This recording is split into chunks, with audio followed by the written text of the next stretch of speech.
ఎందుకు కొట్టారు? ఏం పాపం చేశారని కొట్టారు? ఒకసారి హాస్పిటల్లో కూడా ఒకసారి చూడండి. ఒకసారి 90 మంది పిల్లలు ఇక్కడ జాయిన్ అయ్యారు. మధ్యాహ్న భోజనం పథకం సరిగ్గా జరగడం లేదు.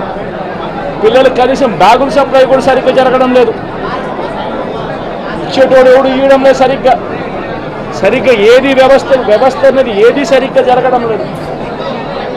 వ్యవస్థను ఘాట్లో పెట్టండి. మీరు ప్రజలు మిమ్మల్ని ఏదైతే ఓటు వేశారో ఒక కారణం చేత మీరు ప్రజలు 10% మంది ఓట్లు మాకు రావాల్సిన 10% మంది ఓట్లు మీకు వైపు డ్రిఫ్ట్ అయ్యాయి అని అంటే కేవలం మీరు చేసిన మోసపూరిత వాగ్దానాల వల్ల డ్రిఫ్ట్ అయ్యాయి.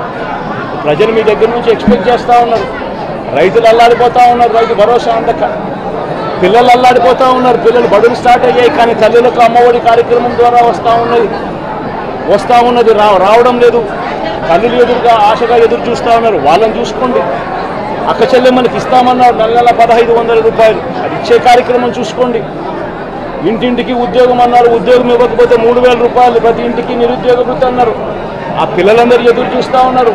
మీరు ఎప్పుడెప్పుడు ఇస్తారు 3000 రూపాయలు నిరుద్యోగ వృత్తి అని, అది చూసుకోండి. ఇటువంటి ఏవి కూడా మంచి కార్యక్రమాలు ఏవి కూడా చేయకుండా రాష్ట్ర వ్యాప్తంగా భయాందోళన మాత్రమే క్రియేట్ చేసే దుర్బుద్ధిని చేసే దుశ్చర్యను ఆపండి అని మరొకసారి హెచ్చరిస్తూ చెప్తా ఉన్నాం. శిశుపాలను పాపాలు పండినట్టుగా వేగంగా జరుగుతూ ఉన్నాయి. తన పాపాలు పండడం అన్నది కూడా తను మర్చిపోదని సందర్భంగా మరొకసారి చెప్తా ఉన్నాం.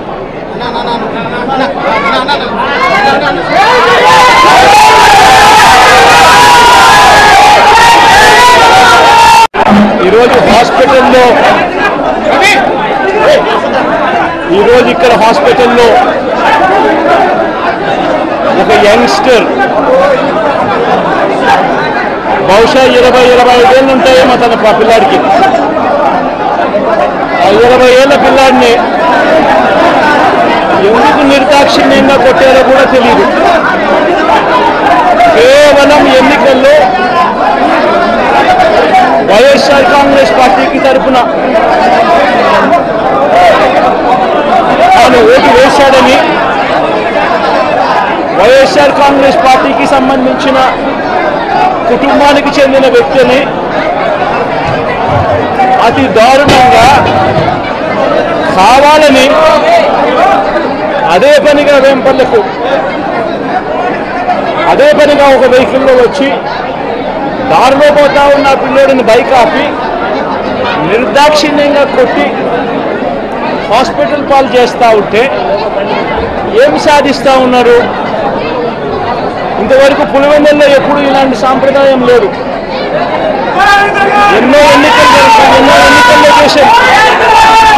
ఎప్పుడు పులివెందుల్లో ఇలాంటి సాంప్రదాయం లేదు. ఎన్నికలు అయిపోయిన తర్వాత ఓటు వేయని వారిని కొట్టే కార్యక్రమం ఎప్పుడు జరగల.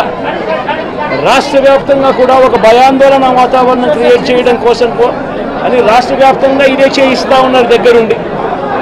ఏం సాధిస్తారు దీనివల్ల? మీరు వేసే ఈ బీజం చేసే ఈ చెడు సాంప్రదాయం రేపొద్దున మళ్ళీ తెలుగుదేశం పార్టీ కార్యకర్తలకి చుట్టుకుంటుంది. చంద్రబాబు నాయుడు అనుకుంటా ఉన్నాడు తానేదో ఈ మాదిరిగా చేసి భయాందోళన క్రియేట్ చేసి